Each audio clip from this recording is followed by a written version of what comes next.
Hello and warm welcome to our Socket.io course.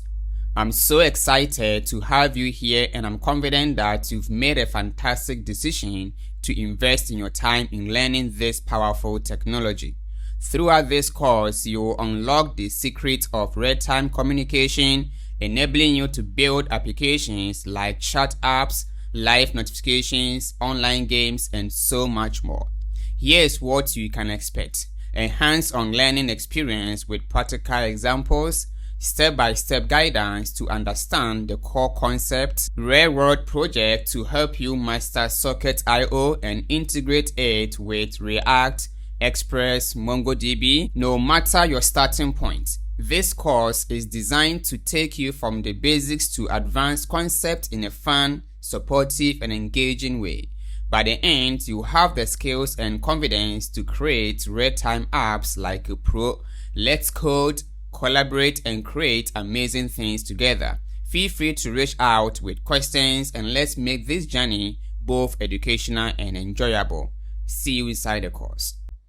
To master Socket.io, unless you understand what is real-time communications. So the question is, what is real-time communication? This one refers to the instantaneous exchange of information between two or more participants without noticeable delays. And this type of communication allows data, messages, or signals to be sent and received almost simultaneously, enabling seamless interaction.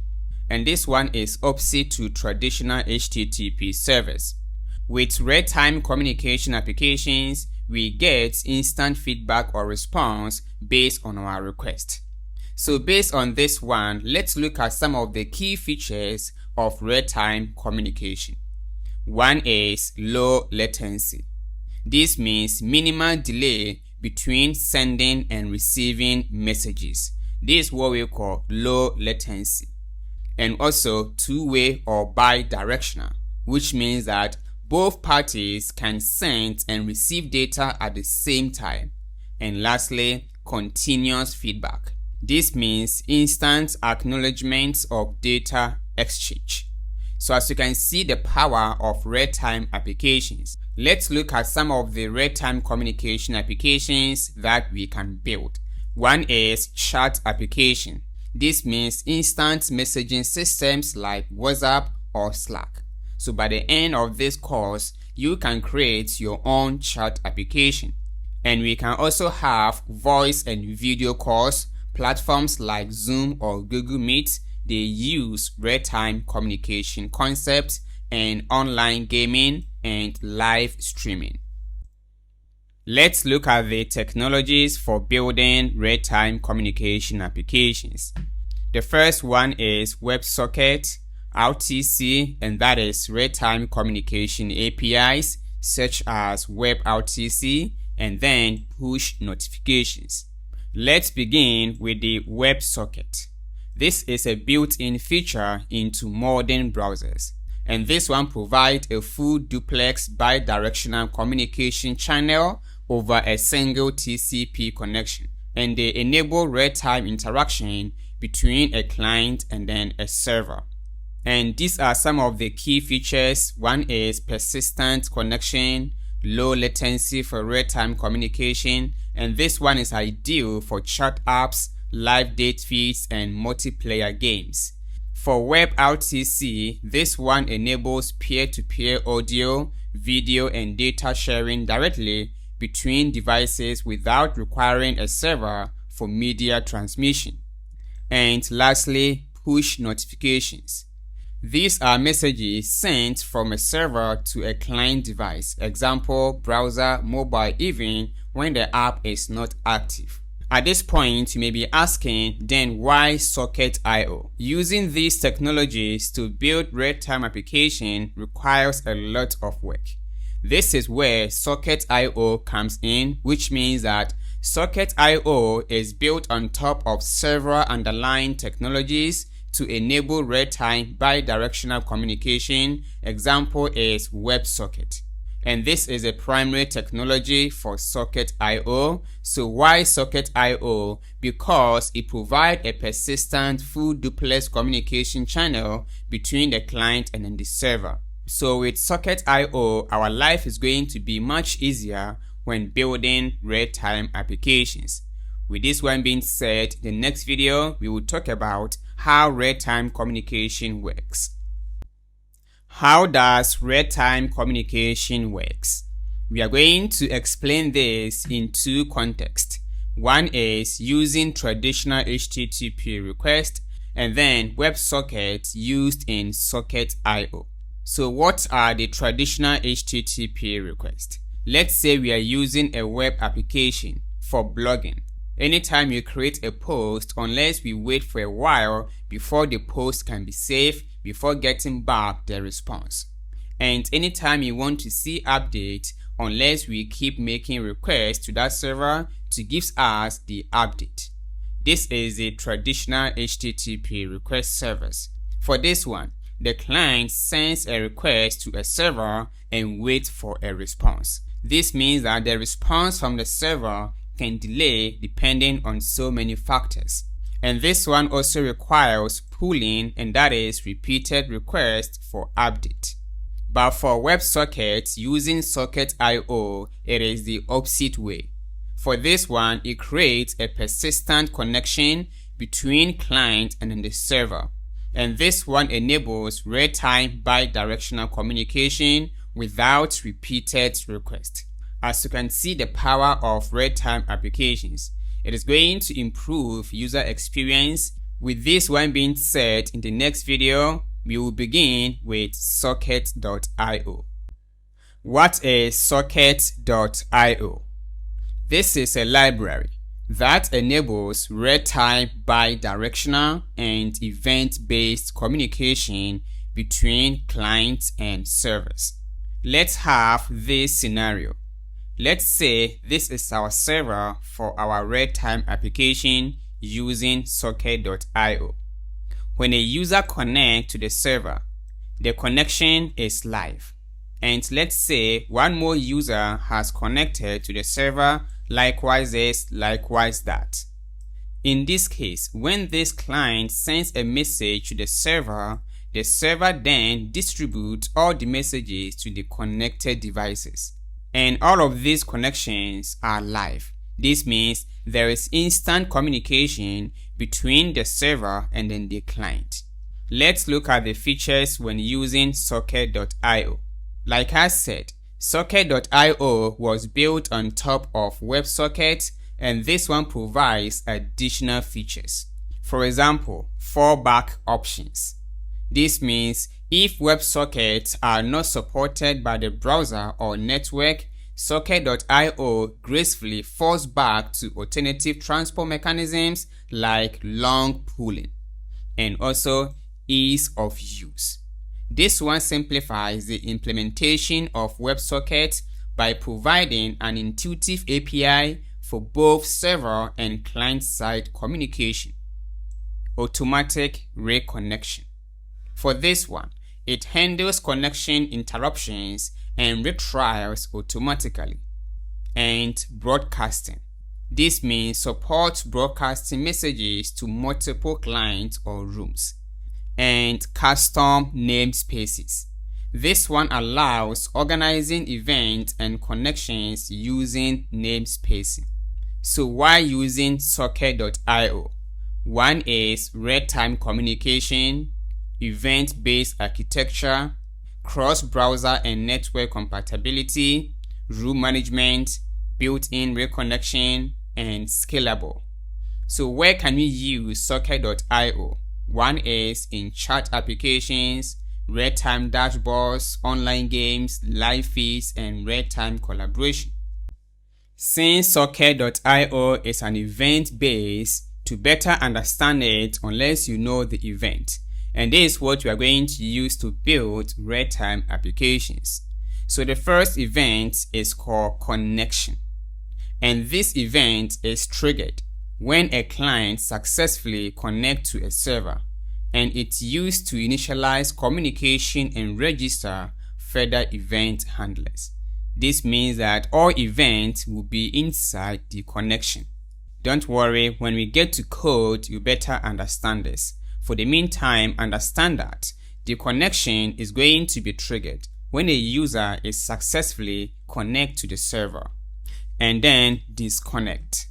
And this event is triggered when a client disconnects from the server, and it can occur due to the client closing the browser or network failure or the server forcibly closing the connection. And then emit. And this method is used to send events and data from client to the server or vice versa. So let's say that a client wants to send some message to the server, then the user needs to emit the event by passing in some data that he or she wants to send to the server. This is what we call the emit, which means you are emitting something. Once again, when we get to code, you better understand this one. And then the on method or event. And this one is used to listen for event. This is where you define the actions the server or client should take when specific events are received. So always the emit and on goes hand in hand. When we say emit, it simply means that sending the message. And to read the message, we use on, which means that it is listening to the event being sent by the emit. Once again, when we get to code, you better understand this one. Imagine a simple chat application. When a client connects, this is what we call the connection event. Then the server welcomes them. And secondly, if the client sends a chat message, this is what we call emit. The server broadcasts it to other connected clients, and other clients receive the message. This is what we call the on, to display it and respond if needed. And lastly, if a client disconnects, and that is a disconnect event, the server logs their exit. So this is a basic flow when using socket.io. With this one being said, the next video, we are going to get started with socket.io using Express.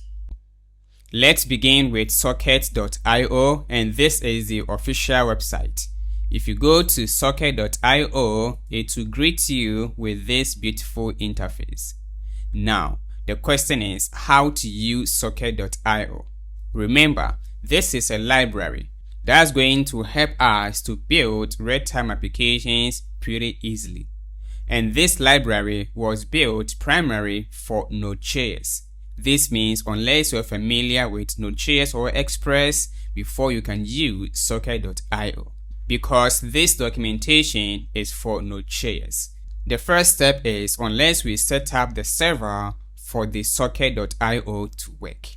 So let's get back to Visual Studio Code, and I have a folder called socket.io complete guide, and I'm gonna have one folder called getting started, or let me say socket server. And let me cd in into this by right clicking and open in the terminal. And I'm gonna use npm init --y to accept the default configurations. Alright, I have my package.json file. So let's go ahead and install the package. So click on the get started, and then below here, let me see the installation guide, and that is integrating socket.io. So in here, we need to install the package. So copy that and back to the terminal, paste, and then we also want to install Express for the server. Alright, it is done. So let me clear it, and then let's get started. Let me open this one. Let me have the server.js, and we will need the front end or the client. So for this, I'm going to use a simple HTML as index.html. So we have the server and then the client. So let's set up the server for this. So first step is that let's bring in the express, which is equal to express. The way we are going to create this server for socket.io will be different as compared to RESTful APIs or the traditional HTTP servers.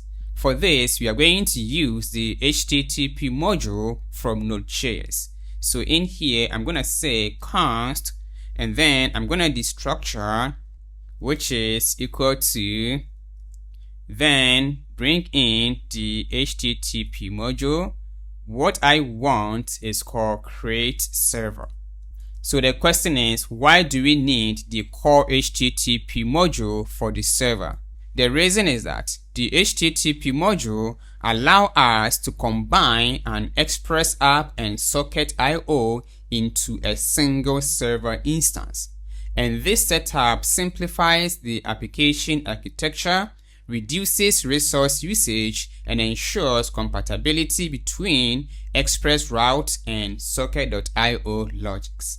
And this is the recommended practice for building real-time web applications with Express and Socket.io. The next step is we will need the server from Socket.io, the instance of Express. The next step is that we are going to pass the Express instance to the HTTP server.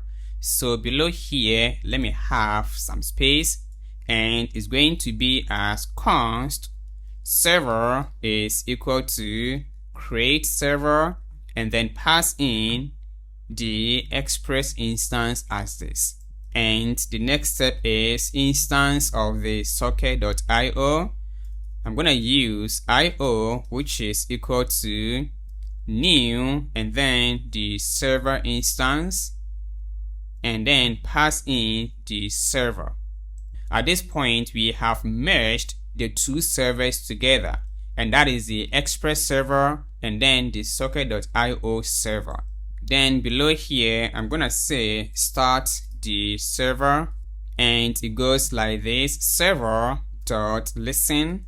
And let me have the port as const. Port is equal to, let's first access it on the environment variable as process.env.port. In case we have it, then use that. Otherwise, use 3000. I'm going to pass in the port here. And then as the second argument, I'm going to just log something by saying that server running on this port. Let me use backtick to inject the dynamic value. Alright, the next step is let's start the server. So in the package.json file, we can provide a script.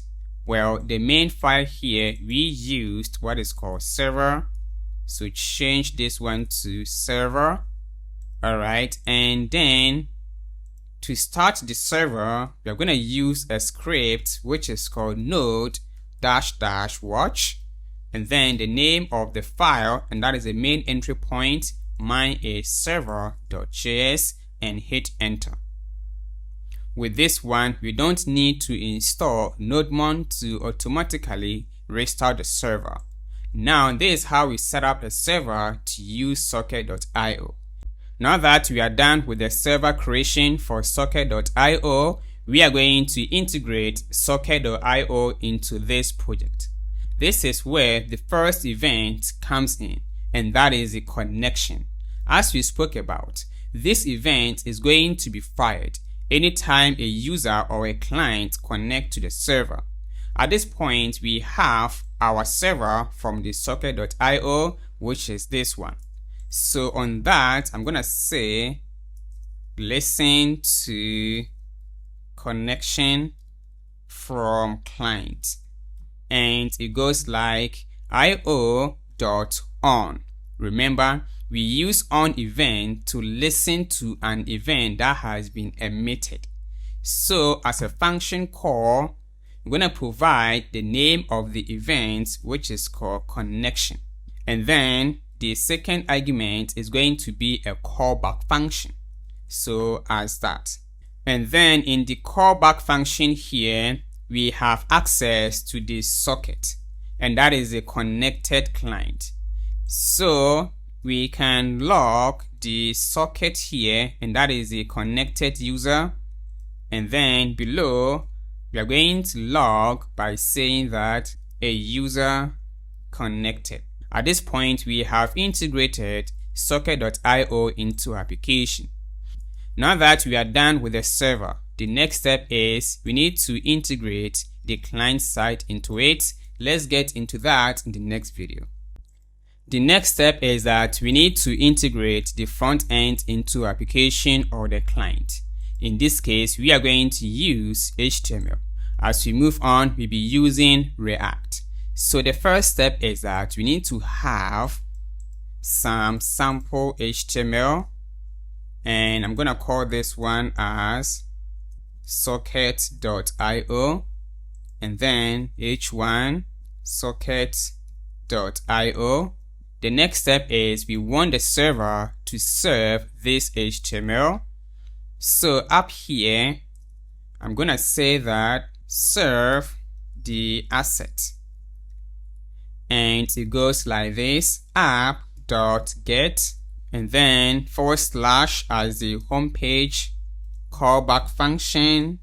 We have access to rec and response. In the callback here, we are going to serve or send the HTML file by using res.sendFile. And then in here, we're going to pass in the following by joining the dir name with our HTML file. Therefore, we will need the path module as const and is equal to require the path module. What I want is join. So here, bring in the join as a function call __ dir name, and then comma, the name of the file is called index.html. This is how we can serve the HTML file. So now let me look at my server. It is running here, and if I visit localhost :3000 and hit enter, we have our client side being served. The next step is that we need to integrate the socket.io into the front end. If you get into the official documentation, they provide two main APIs. One is a server and then one is a client. For the server APIs, these are the APIs that we can use on the server, and then on the client, which is also this. So on the client, all what we need is to copy this code. So copy that and then back to the HTML. Before the closing tag of the body, paste that. At this point, we have integrated socket.io into the front end, and this is an instance of the socket.io, which is this one on the front end. So now, anytime I visit this page, if I reload, a client has been connected to our server. So if you check the terminal here, as you can see the socket instance, which is this one from the client. This is the socket. Let me show you where we have this log, and that is in the connection. This means that if a user connects, this event should be fired. To avoid so many console logs, I'm going to remove this one, and then let's focus on this message only. As you can see here that it says a user connected. Now I'm going to have two or more users connecting to this. So I'm going to have a new window for this one. This one is in the incognito mode. So I'm going to copy this URL, paste it here and enter. And let's check the terminal. We have a user connected. This means we have two users connected to our server. That is why we see this event being fired, and that is a connection event. And on the client side, we can also log the socket, and let's see it in the console, which is this. Remove this and then reload, which is in the console here. We have the connected user, in this case this particular user with the ID. So anytime a user connects to the server, the server generates a unique ID for that user. If I reload, now let's see the ID. As you can see here that it has been changed. If I reload, we have different IDs. Likewise, this one, if I reload, I will see the socket instance with this ID. And we have this property which is equal to true. This means that a user has been connected to the server. To better understand socket.io and to build complex projects, start with how to emit a message and how to respond to it. Which means we are going to send a message from the server to the client, and the client is going to respond and send back to the server. This is where two main events comes in. As we spoke about, we're going to use emit to send message and then on to receive the message. So in this video, we are going to send a message from the server and then the client is going to receive it. So in the server file, make sure to be inside the connection, which is this. All the logics must be in the connection here. So below here, this is how we emit a message. I'm going to say that emit a message to the client. And it goes like this. We're going to take this socket dot emit. And then in here, we're going to pass in two things. One is the event name. In this case, it's going to be our custom event name. I'm going to call this one as message from server. You can use any name of your choice, but it must be descriptive. And the second argument is going to be the message that you want to send to the client. I'm going to say that hello from the server. Alright, so this is how we emit a message. We pass in the event name, and that is our custom event name, and then the message. So how can we receive this message in the front end or in the client side? So back to the HTML, there is a client side. Now I'm going to remove this one, and to listen to the event, we're going to use socket.on, meaning that we are listening to an event. And then we're going to pass in the event type or the event name from the server. In this case, it is this one. It must be the same. Otherwise, the event will not be fired. And then as a second argument, we're going to pass in a callback function. In the callback function, this is where we have the actual message from the server. So here, I'm going to log, and I will say that received from the server. And then let me inject the message.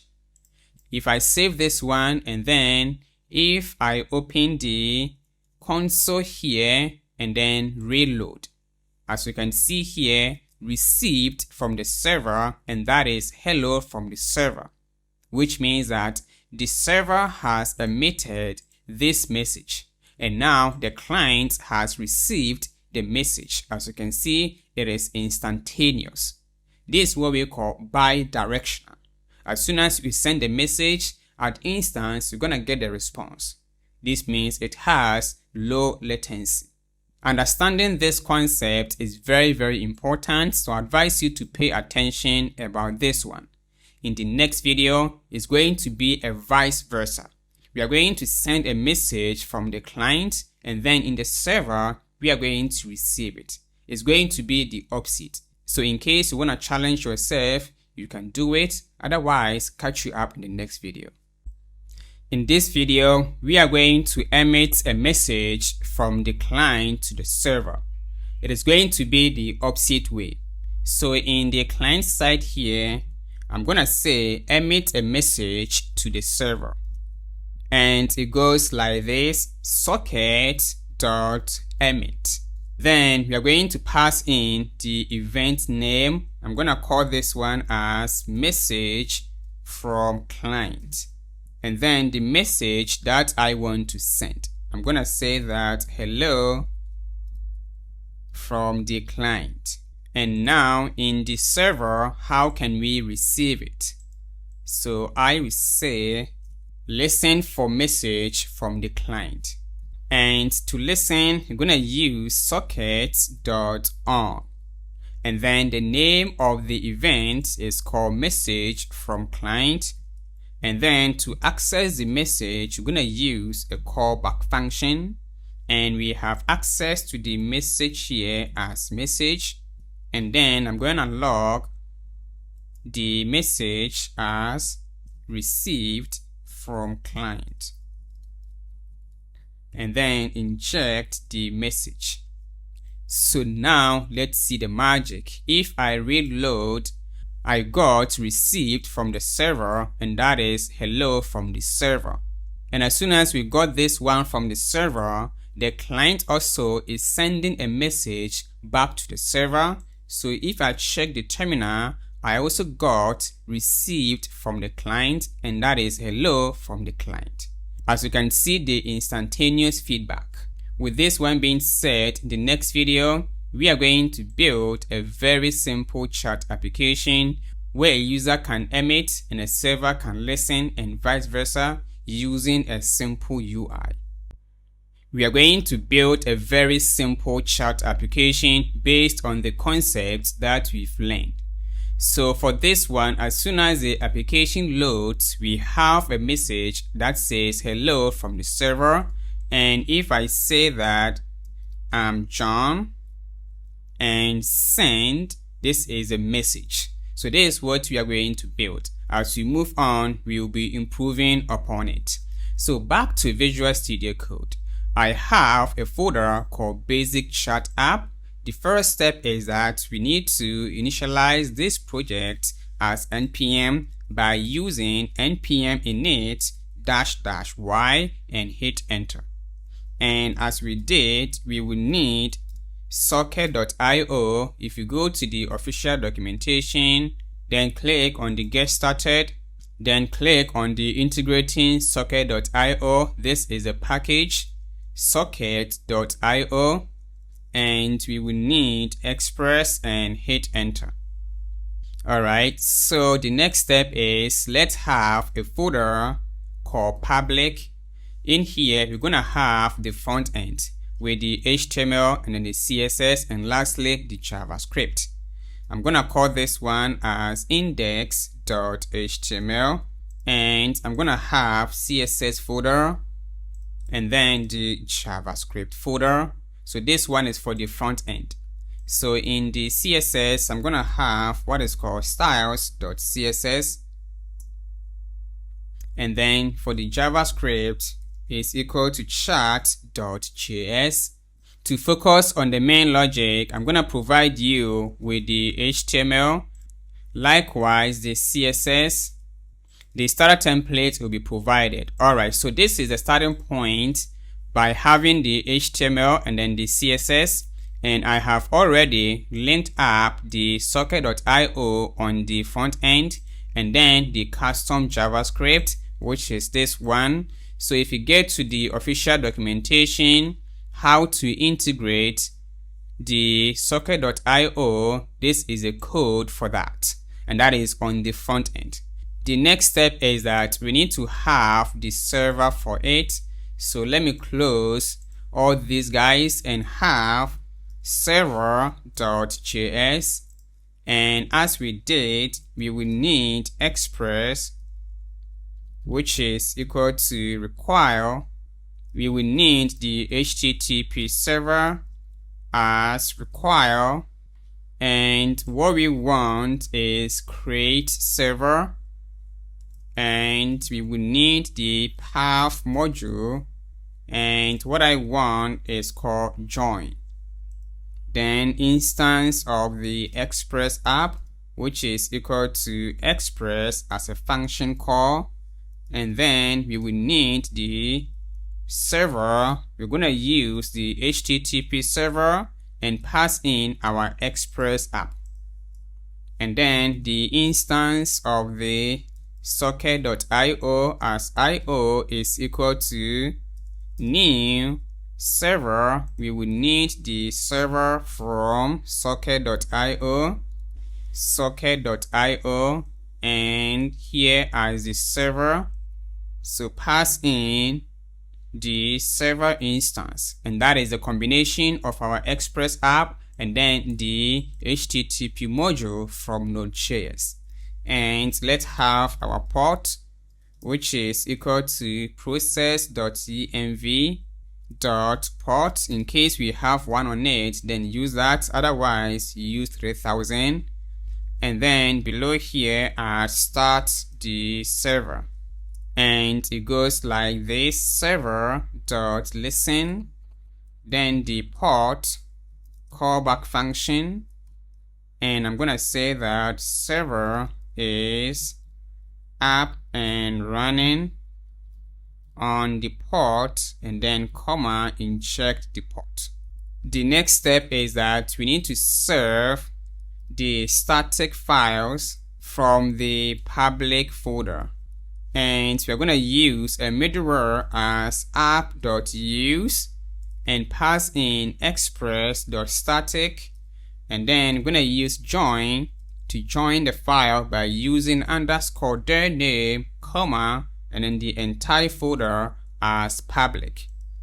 So now let's serve the index.html, and it goes like this: app.get / and that is the home page. We have access to reg and then the response, and res.send file, and use join as a function call underscore their name, comma, and the file is called index.html. So let's start the server by using node -- watch, and the name of the main file is app. Sorry, it's supposed to be server instead. So if I reload, and this is what we have. All right, now that we have the UI being ready, let's continue in the next video. Now that we have the UI and the server being ready, let's implement the main logic. Let's begin with the server. So in here, we are going to have an event that is going to listen to client connection. And as we did, we are going to use io.on, and the event type is called connection, and then the callback function that is going to be fired when a user connects to our server. I'm just going to log by saying that a user connected. Now on the front end, the way we did before, at this point we have some separation of concern, and that is the JavaScript that's going to be used to interact with the HTML. And this is where we've linked both the socket.io and then our custom JavaScript. So the next step is that we need to instantiate instance of the socket.io on the front end, and there is a JavaScript. So here I will say instance of socket, and it's going to be as socket, which is equal to io. We have this method because of the client-side CDN, which is from the socket.io. With this one, we have connected both the front end and then the client side. So if I reload and check my terminal, I'm going to see a user connected, in this case, this particular user. All right, so back to the server, we are going to send a welcome message. So in the connection here, I'm going to say emit a message to the client. And to do it, we're going to use socket.emit. And then the event type is called message from server. And then the message that I want to send, I'm going to say hello from the server. And also when a user sent a message, this means that a user is emitting a message. Therefore, we have to listen it in the backend by using socket.on for listening to an event. Let me have a comment as listening for a message. And it goes like socket.on. And the event type that we are going to send is called message from client. And then the callback function, we have access to the actual message. And we are just going to log it by saying that message received from client, then the actual message. And that is it for the backend. So now let's focus on the client side, which is this one. We need to select the individual elements. If you check in the HTML, we have one called send button.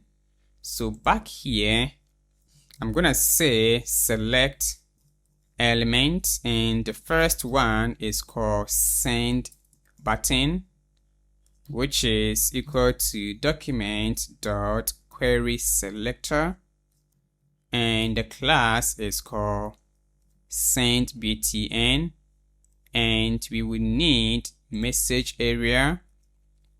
This one is an ID, so it is equal to hashtag as message area.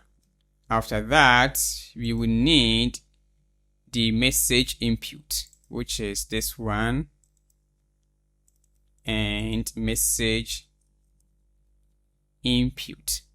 So before we continue, let's have a function to add message, and it's equal to function add message. The purpose for this function is to add messages to the DOM, and that is it. So for this one, we will need the actual message that we want to show, and then the sender. Either it is a server or the client. Alright, so here we are going to create some divs as message div, which is equal to document.createElement, and we're gonna create div element.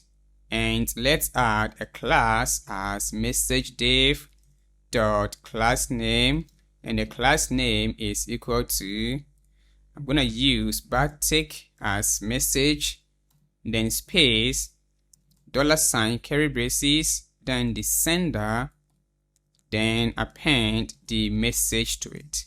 This means dynamic class name.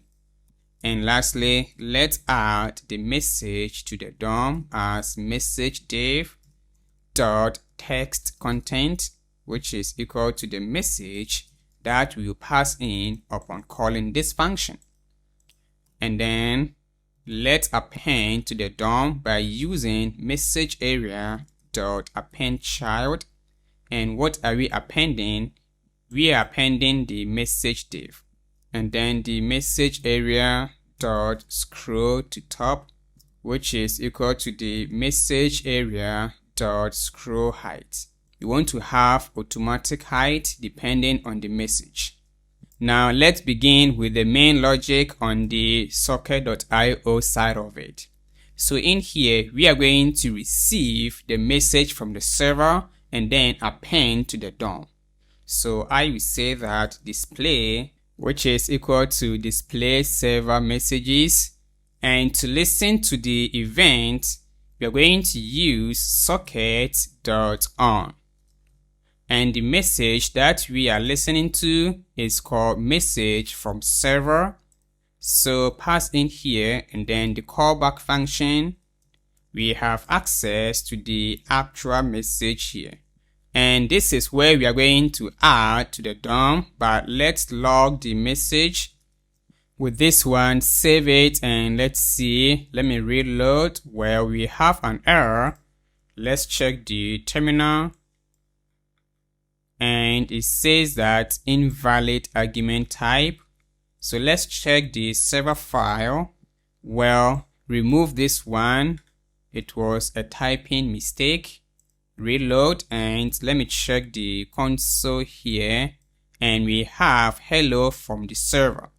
So instead of dumping it to the console, we are going to add it to the DOM, and we have the function to do that, which is this one. Therefore, I'm going to call the add message and pass in the message, and then comma the sender. This one is from the server. If I reload, there we go, we have the message as hello from the server. The next step is we want the user to emit a message from the client side to the server.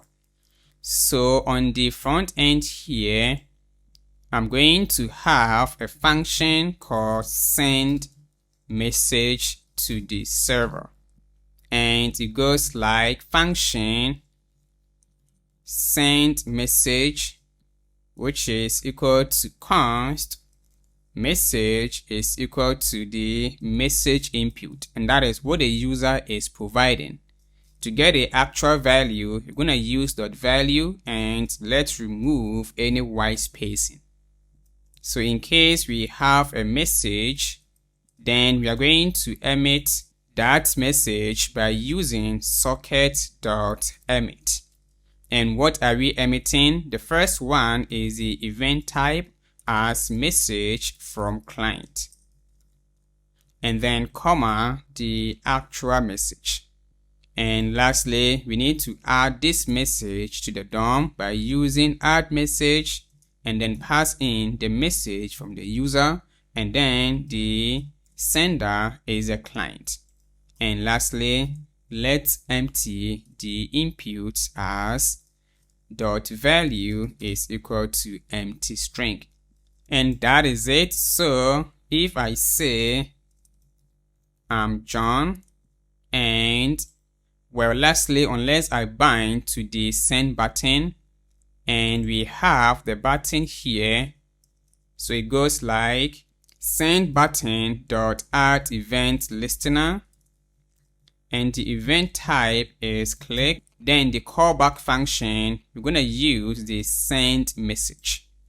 So if I click on this, let me reload, and if I say John and send, we got the message here. All right, so let me have new instance of it.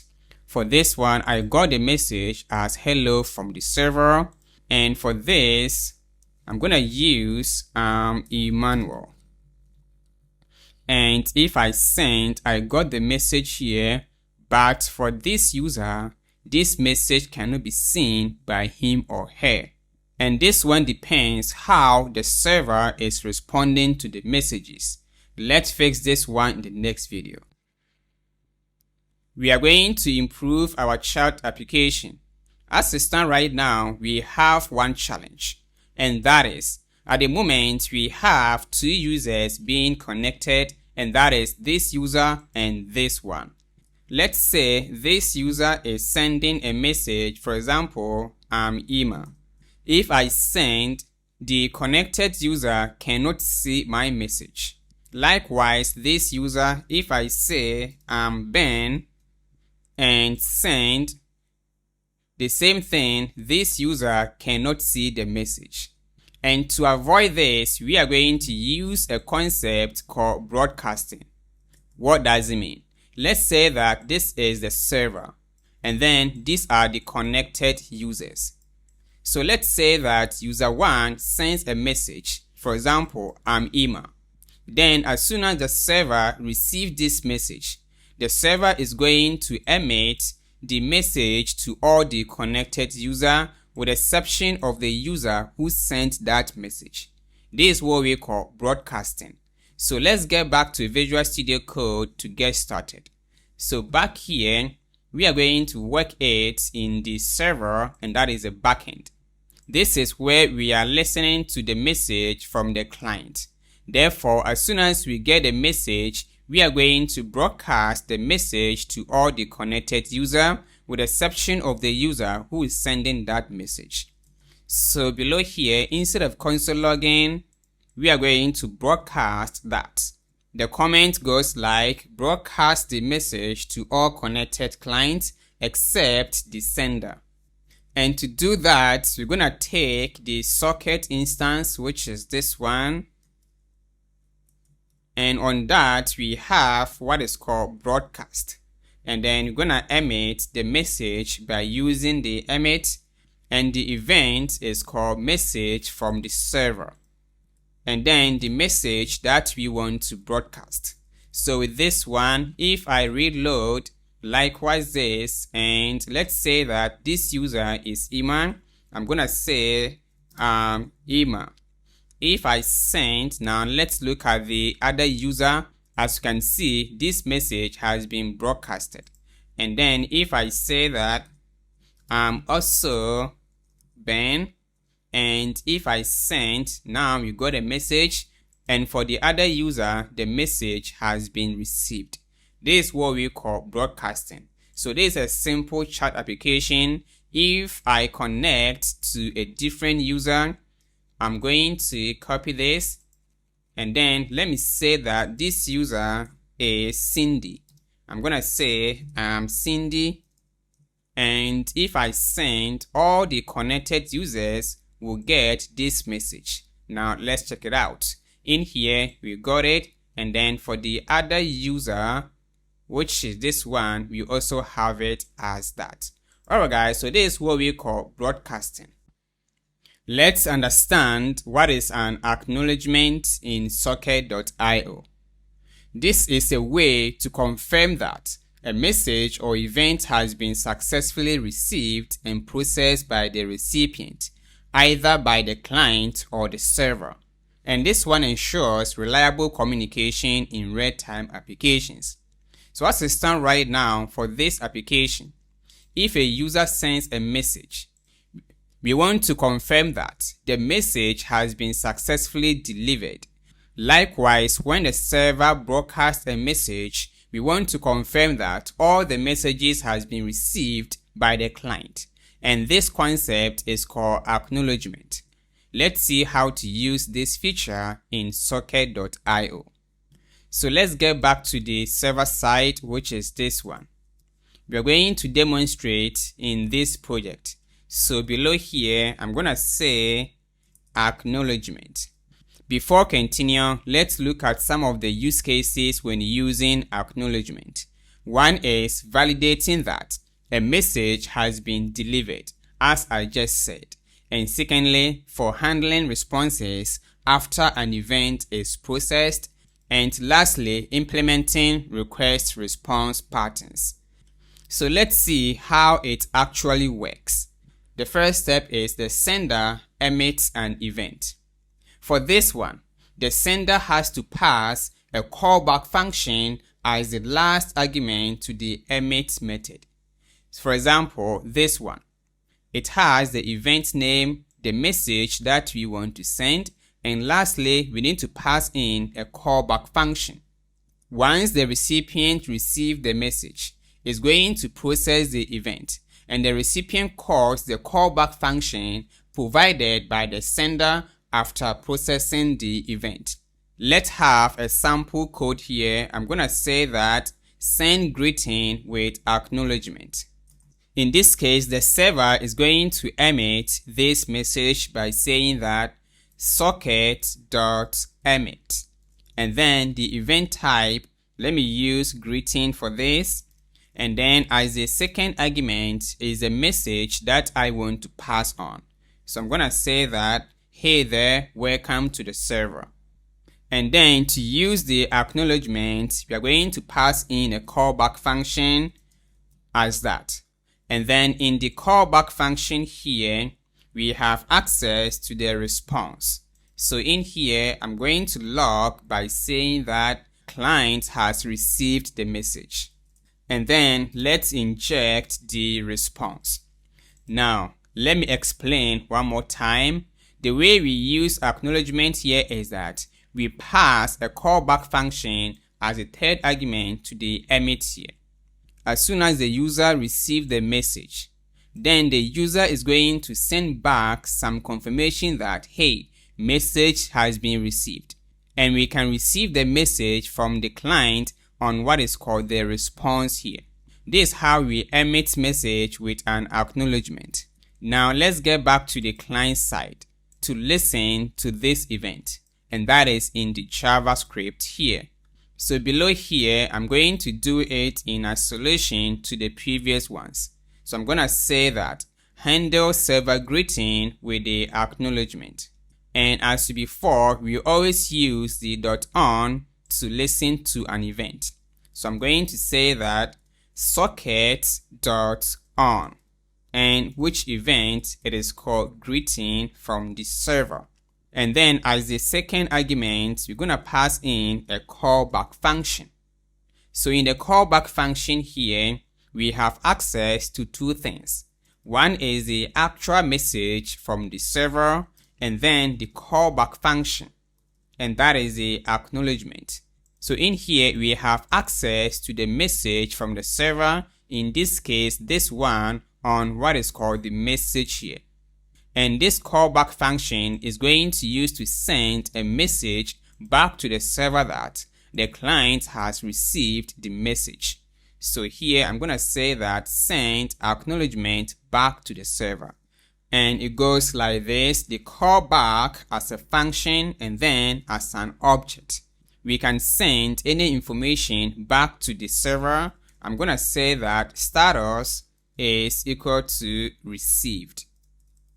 Then comma, message is equal to thanks for the greeting. And let's include timestamp to indicate the time the message was received. I'm going to use what is called new date here.